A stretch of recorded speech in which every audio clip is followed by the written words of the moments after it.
Welcome to T-Bone Speaks with Dr. Tarun Agarwal, where our goal is to change the way you practice dentistry by helping you achieve clinical, financial, and personal balance. Now, here's your host, T-Bone.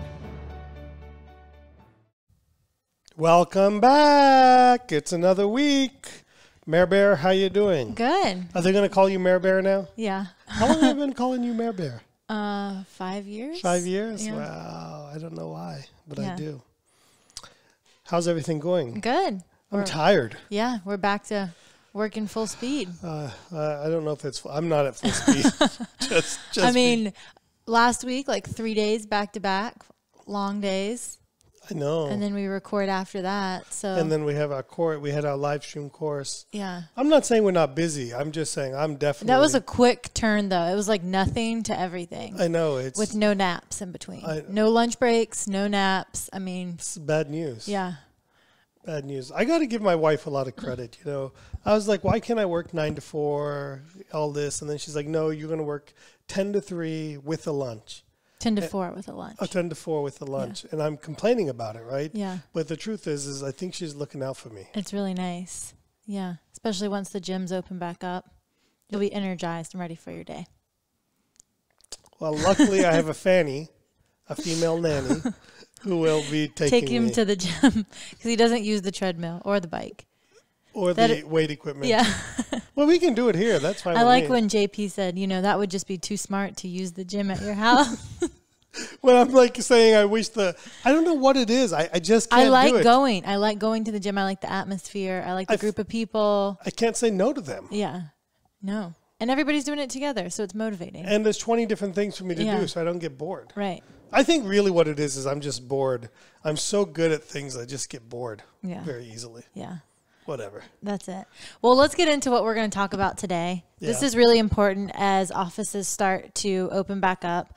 So we have 4 questions you should be asking yourself around reopening your practice. Yeah, I was texting with the local dentist here in Raleigh, and we were talking, and this was about a week ago, and he was all freaked out about, as was I a little bit, to be honest with you, about we just didn't know what to expect. What to expect and how things were going that first week and how patients weren't responding. And, we were just talking about all these things, and then I just start thinking to myself, man, these, what can I do? What's going on? How do we answer this? And these 4 questions or these 4 things popped into my head. So today we're going to talk about these 4 specific things that you can and should be doing and thinking about to help get your practice open faster, better, and in the way that you want. And it has nothing to do with PPE and all of that nonsense. It just doesn't. So let's get started. What are we doing to let people know that we are open? Well, before that, let's do a podcast review. Okay. Yeah. Yes, let's do that. All right. So I have a review from one of you lovely listeners, and this was over the quarantine time. So great podcast, straightforward insight on building implant production. The testimonials do work. I got to say something. Thank you to that person. G-Time, excellent. G-Time, G-Money. They think they're a DJ too. G-Time, excellent. I'm a little disappointed we didn't get more reviews during quarantine time. A couple, but because people have nothing better to do. Right. I mean, they shouldn't. So as you go back. Now that you're busier. Yeah, and you have a lunch break maybe. A 1-hour lunch break during that time. Please leave us a review because our podcast only gets ranked higher and grows if you leave reviews for us on iTunes and Spotify and Google Podcasts. So please take an opportunity to do that. I would also like to tell you that we have a Facebook group that is called Dental Business and Clinical Excellence. And what we're doing there is it's an environment where serious people and fun people, but not la-la people, can come and have good conversation and get great information that's practical, pointed, and relevant to your practice. Think of it like T-Bone Speaks community. And what it is, I'm there, some of our other people are there, all of our 3D instructors are there, and we will talk about dental business and clinical excellence, because you can't run a great business without being clinically excellent. You can't be clinical excellence if you're not running a good business. So it's kind of all of those things, and I'm trying to remove the pettiness. I'm trying to remove all the requirements. If you got to post a picture, trying to get all of that. And I'm trying to also not make it a place where it's all la la rah rah blah blah. I want it not to be all play. Yeah, I want it to be realistic about everything. So that's super important. And of course, how are we doing with 3D dentists now? So we are moving to some online courses. We did some live streaming. So it's really exciting to be moving in this direction. People are liking to train from home. Yeah, and it's super important to pivot your practice, to pivot. And I have a whole ebook about the practice pivots, and so it's important to do that. And we're doing that at 3D Dentist. We're going to be committed. We are committed and super excited to get back to having live classes. But until that, our education and our growth cannot stop. And I would argue that it's the best time to be focused on some of these things, because two things happen. One, you take advantage of the slower and slow times. And two, you keep your mind off all the nonsense that's out there. So now let's go ahead and get to this week's actual content. All right. So for the 4 questions you should be asking yourself around reopening your practice, we'll start with, what are you doing to let people know we are open? Yeah. So, if everything started around how busy are we going to be, how busy are we not going to be, are patients going to come back or they're not going to come back, how many team members should I have? The first thing you got to do is you got to let people, your patients, existing patients and prospective patients, but focusing on your existing patients, you got to let them know you're open. And I keep hearing over and over again from dentists who have stayed open, helping with emergency treatment. By the way, some people have built a good business during this time just doing emergencies. Yeah. And they've had their patients call them and say, my dentist still isn't open. They don't return calls even during this time. They're closed. It's not about whether they're not open right now, because some states aren't letting them. Right. But even if look, I've got some conditions that may say, hey, I'm not ready to open. Right. Maybe my team members aren't ready to open. But you can answer phones, you can return phone messages. Business never closed. Yeah, your business is all about availability, right? So you got to let people know. So what are some ways you think, Meredith, that we can let people know that we are open? Well, I think the easiest way is to use the base you already have.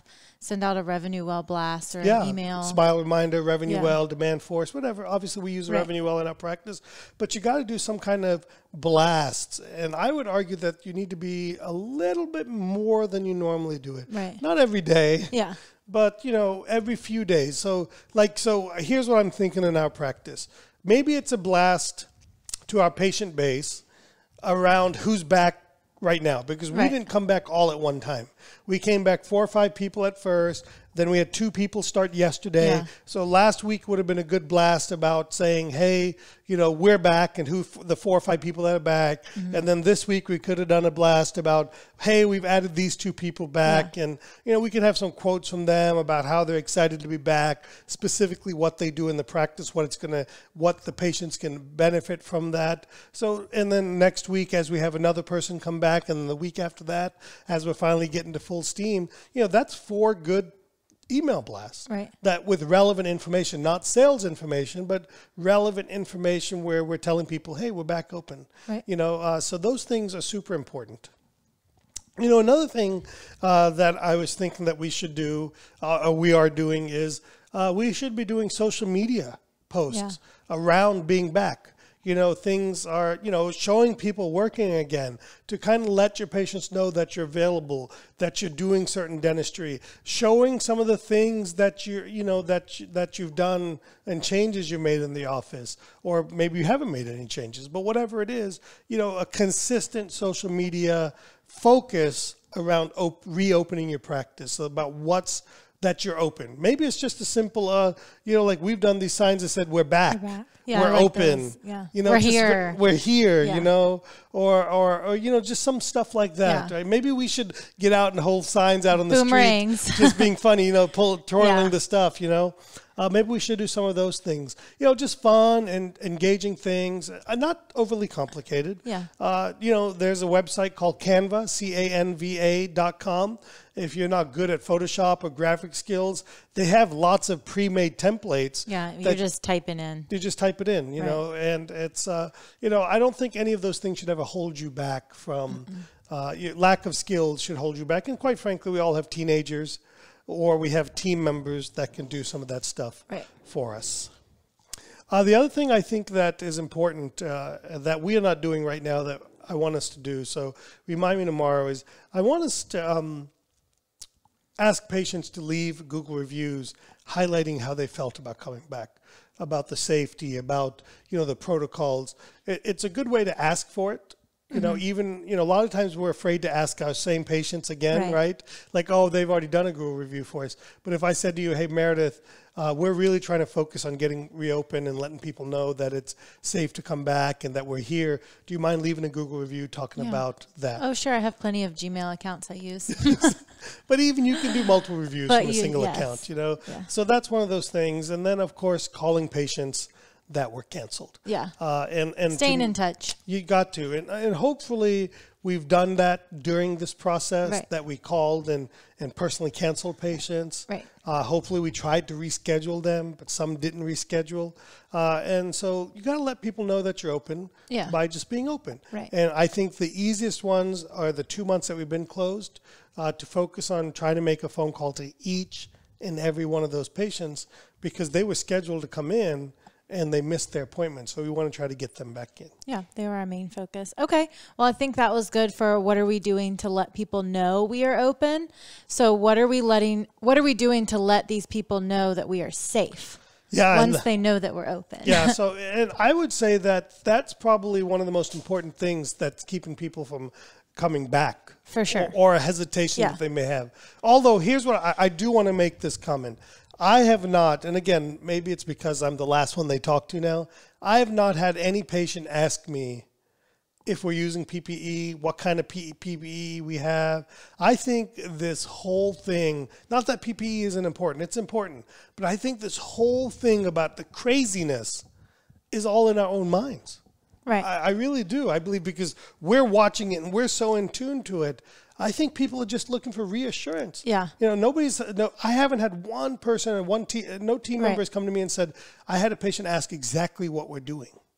You know, like step by step. They just want to know all, you know, I think. Is everything, they just say, is it safe? Or is it okay to come in? Yeah. You know? And I say, you know, Meredith, we're always, you come here because, you know, we're a great place. We take care of you and we, you know, cleanliness and safety is important to us.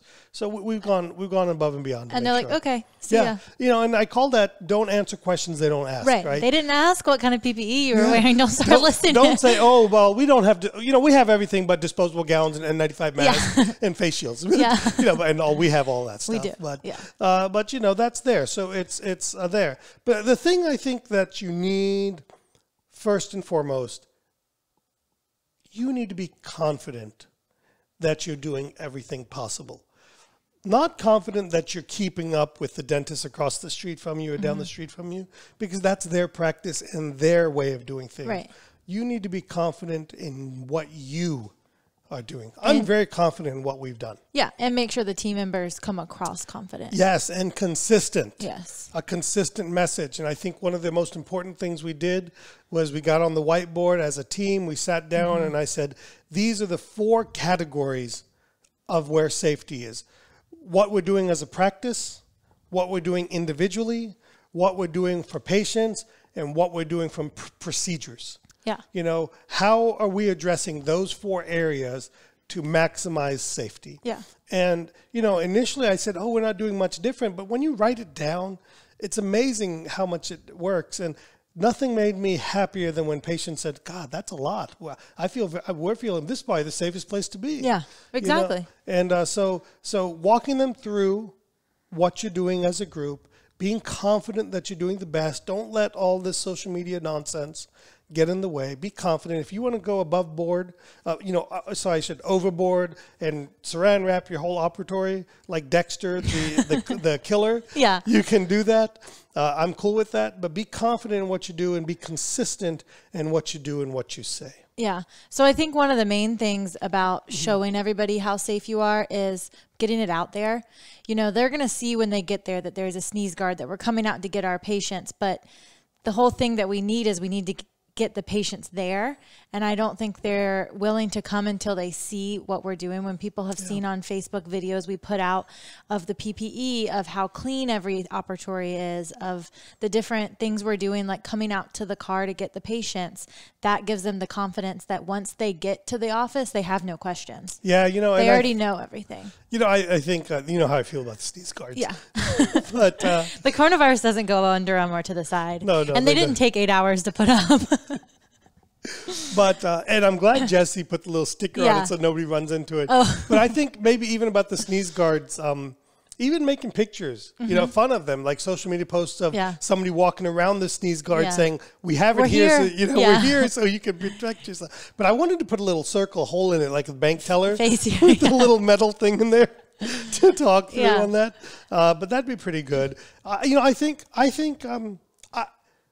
the most important thing we've done is ask patients to wait in the car and go get them from there and do the questionnaire and the temperature check there.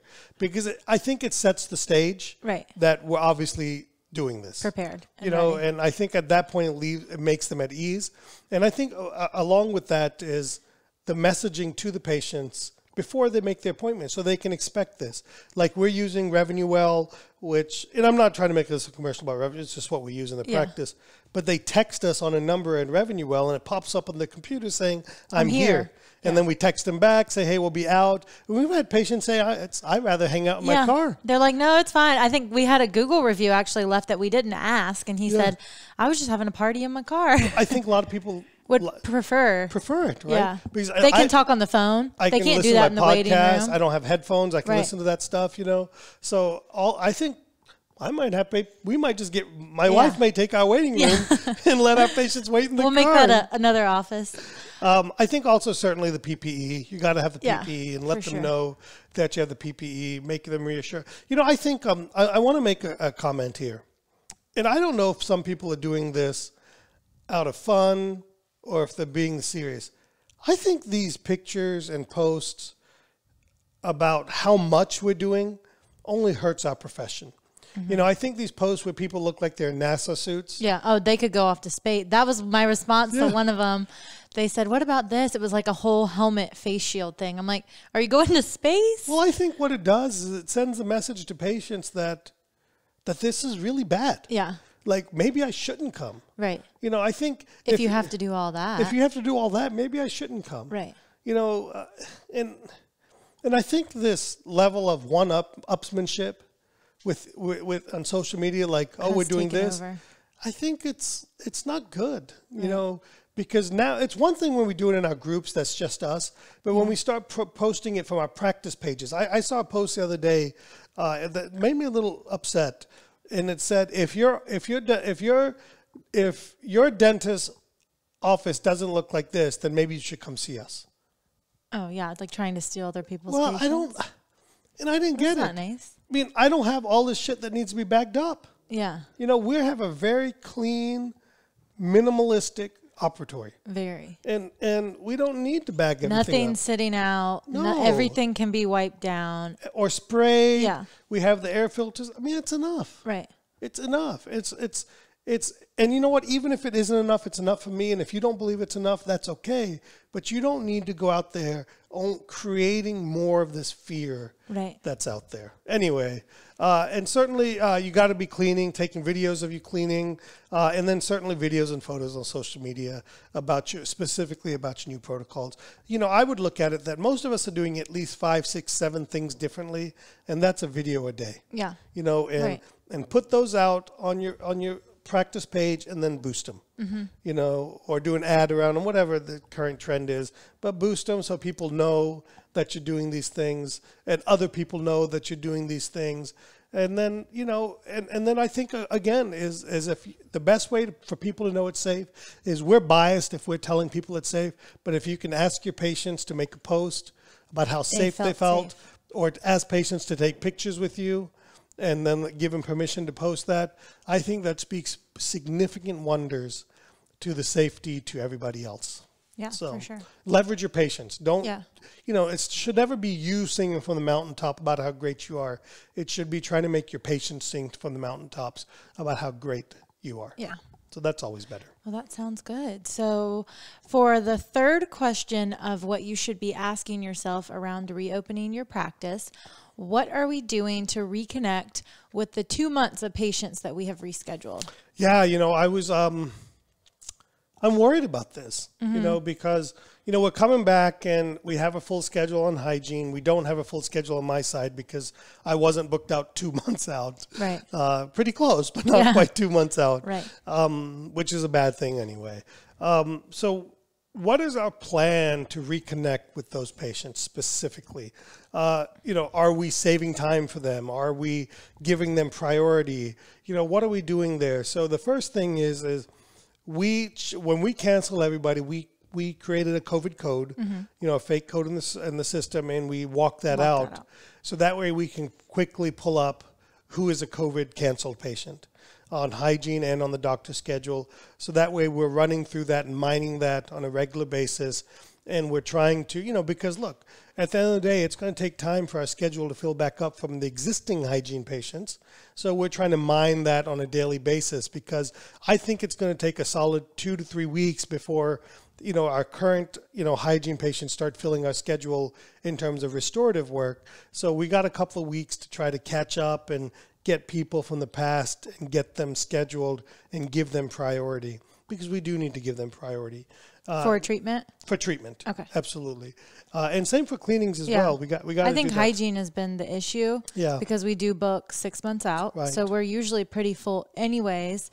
And then we're trying to put 8 weeks of patients into a schedule that's already full, that we only have half hygiene running for this week. Yeah. So once that goes back up to full speed, then we're trying to reschedule 8 weeks worth of double hygiene into it. And, I think at the end of the day, I think it comes back to that messaging. Yeah. Let people know when you send that messaging that, listen, we apologize. No one expected this. Right. We're doing our best to figure out what our solutions are. And then another thing is, not everyone is ready to come back. No. They want to wait until August, September. So the best thing you could do would be go ahead and push them to that 6 month mark of these 8 weeks, because that's what's going to be empty. Mm-hmm. So for the people who aren't quite ready, just act like you're not pushing them to come in any sooner. September, October are going to be empty because we didn't do any recalls in March and April and May. Yeah. Right. That's what I mean. So that's 6 months from when we were closed. Right. So that would be a good way to start to fill those up as well. Absolutely. Calling and texting follow-ups. Mm-hmm. We've started doing a lot of texting with patients, and I think they'd like it a lot more. Because well, you don't answer the phone if you don't know the number, right? Well, I would like to think not everybody's like me. I think they're more so than you think. Maybe. And then auto emails. Yeah. Again, with RevenueWell, with all softwares like that, you can take a quick fill list from EagleSoft, run a report, and just send it to those people in RevenueWell. Yeah. You can take that fake COVID code that we created and put them into a separate list and send them an email consistently. Yeah. We got to reconnect with them. And the other thing that I think is important on the reconnection is I want whoever schedule they were on for that person to call them. So if they're on the hygiene schedule, I want a personal touch of their hygienist calling them. If they were on my schedule, I want Whitney to call them. If they're on Dr. Fiza's schedule, I want Whitney too to call them. Yeah. So that way, because they already know those patients, right? And quite frankly, it'd be better if the doctor called, but I'm not going. Do you remember when somebody asked if you called every new patient? Yeah, I'm like, no.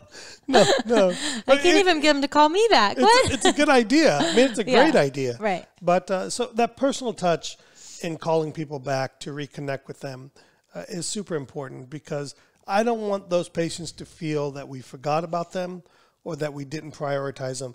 And the more proactive you can be, the less we can have them getting angry. Mm-hmm. And I don't want those patients to get angry. We had one today, and we'll talk about that in the next segment.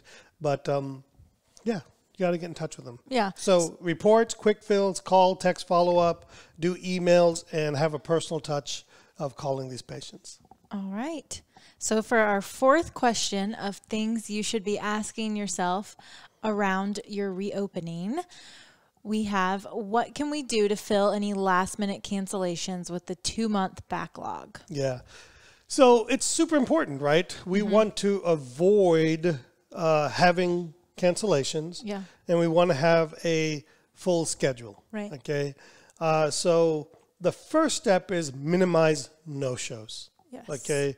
So what we're doing is, in the past we used to send, the automated emails, text to people. We'd call it 2 days in advance to them. Now we're not. We're calling every single hygiene patient in advance and saying, do you plan to come? Yeah. Well, we did turn off our auto because we are still moving patients in hygiene, and it sends a 2-week prior. And at one point, a few weeks ago, we didn't know at what point we would be bringing on more hygienists and when things would get back to a full schedule. Right. So with so much change, we didn't want patients to get confirmations and then us call to change it because we thought it would look bad. It looks bad, yeah. So we just turned off all auto reminders. Yeah. So that kind of put us at a point where we have to call, which I think is nice because then we can confirm people. So we're minimizing no-shows. Right. By, proactively in advance, not the day before, even 2 days before, multiple days before. Meredith, we got you scheduled. Meredith says, well, I'm not quite ready. No problem, Meredith. Let's go ahead and move you to September, October. Right. Right? Yeah. Oh, no, I don't want to wait that long. Well, then maybe you'll make it next week. No, I'm just maybe kidding. you'll make it, right? But nonetheless, right? July 4th week will And then what great. that does is that cleans a spot up, right? Yeah. And then, so the other thing that we're doing is when we're not able to connect with the patient, and we learned this last week, maybe we should have been smarter and knew in advance, is we're letting patients know that if we don't hear back from them by X date at X time, we're going to take them off the schedule. Not just like meanly, Right. Hey Meredith, if we don't hear back from you on Tuesday at 5 o'clock, we're going to go ahead and assume that you're not making it, and we'll open that spot up for someone else. Right. Okay, because we do have we do have 2 months worth of patients, and that way we're not reactive. And we had our first patient today who came in and said, "Oh, I was on schedule," but we had left them a voicemail and an email, and a text message saying that if we don't hear back from you, we're going to have to take your appointment off the schedule. And he was okay with it. His wife was not so okay with it.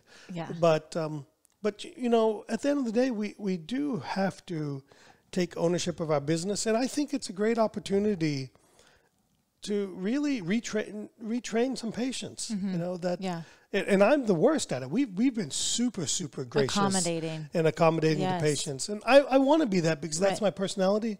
But at the same time, we're one of 3 hygienists right now. Right.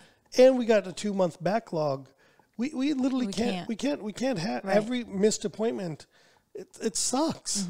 It really when we know there's other people that would have been there. Absolutely. And people are wanting to come in. They're wanting to get out of the house. They feel like it's a safe place. It's honestly, I feel safer at our office than I do at the grocery store. Dude, let me tell you, it is way safer than Walmart, for sure. So they want to get out. A lot of them are already off work or working from home, so they're not more flexible. Right, so they're not having to take time off, where in the past they would have to leave the office early to get an appointment.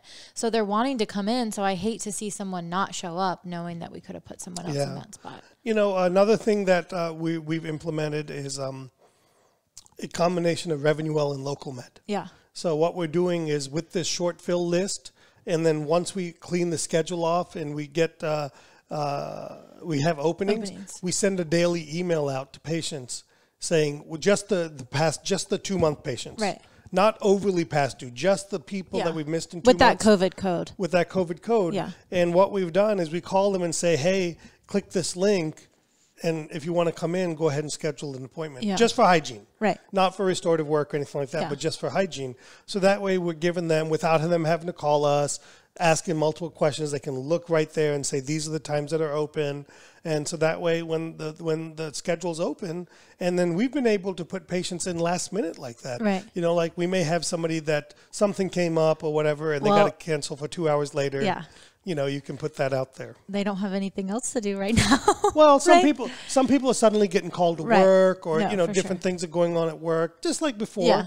And so to me, that's the important part. How do we fill these last minute cancellations? and get these 2-month people in, number one is avoid these cancellations by being firm. Right. Okay. Being firm with patients, and just tell patients, listen, we unfortunately right now, we got to be a little bit more firm about these things, because we've got 2 months worth of patients that we've got to find a way to fit back into our office. It feels like the end of the year, and it's not the end of the year. I know. So maybe for the first time in our lives, we'll be busy in the summertime. Yeah. Or maybe we won't have Sucktember, or maybe it's going to be really Sucktember. Yeah. Who knows, right? But so the 4 things are, what are we doing to let people know we're open? What are we doing to let people know we're safe and we're welcoming them back? What are we doing to reconnect with the 2 months of patients that we had to reschedule? And what are we doing to fill any last-minute cancellations and getting these 2 months of people back? So hopefully we kind of gave you some ideas, some things. I hope not everybody's saying, oh, we're already doing that because it'll make me feel stupid. But nonetheless, that's super important. And I want to say this. Making patients feel safe enough for them to show up is ultimately what dictates whether our business is open or closed and how busy we're going to be. So be proactive, be confident and consistent, spend the time going over the systems. I made everybody do the thermometer, everybody do our iPad check-in questions outside, because I didn't want to take somebody to say, oh yeah, I know how to do it, and then they bumble and fumble. Right. I want us to look very I good. literally sat in the car and they came out and checked my temperature 5 times. 5 times and asked the questions 5 times. Yeah. Made sure that our Wi-Fi worked in the parking lot. It's so important, because I know many of us are already open. Yeah. Maybe we're not as busy as we'd like to be. And here's what I'll say on that. We opened last Monday and Tuesday were team members only. Wednesday we started seeing patients. I was a little bit worried about what business was going to look like by the end of the week. But then today's Tuesday now, a week and a half in, and hygiene's full, restorative's full.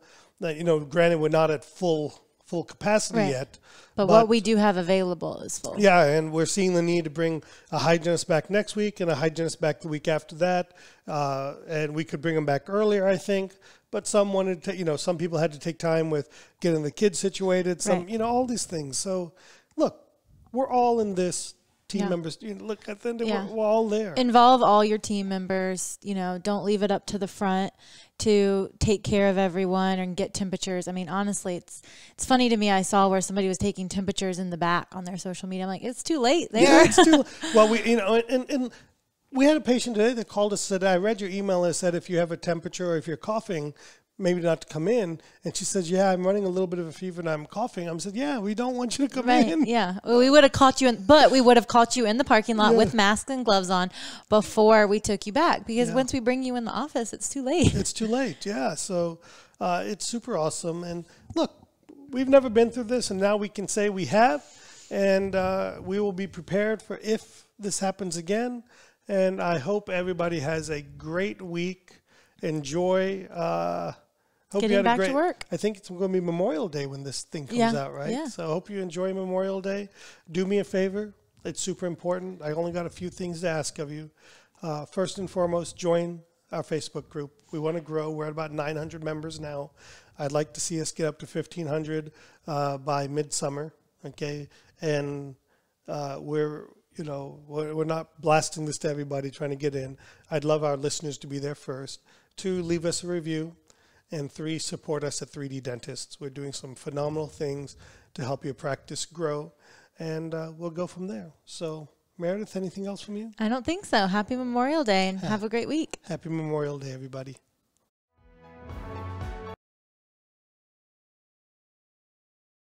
Thanks so much for listening to T-Bone Speaks with Dr. Tarun Agarwal. Remember to keep striving for excellence, and we'll catch you on the next episode.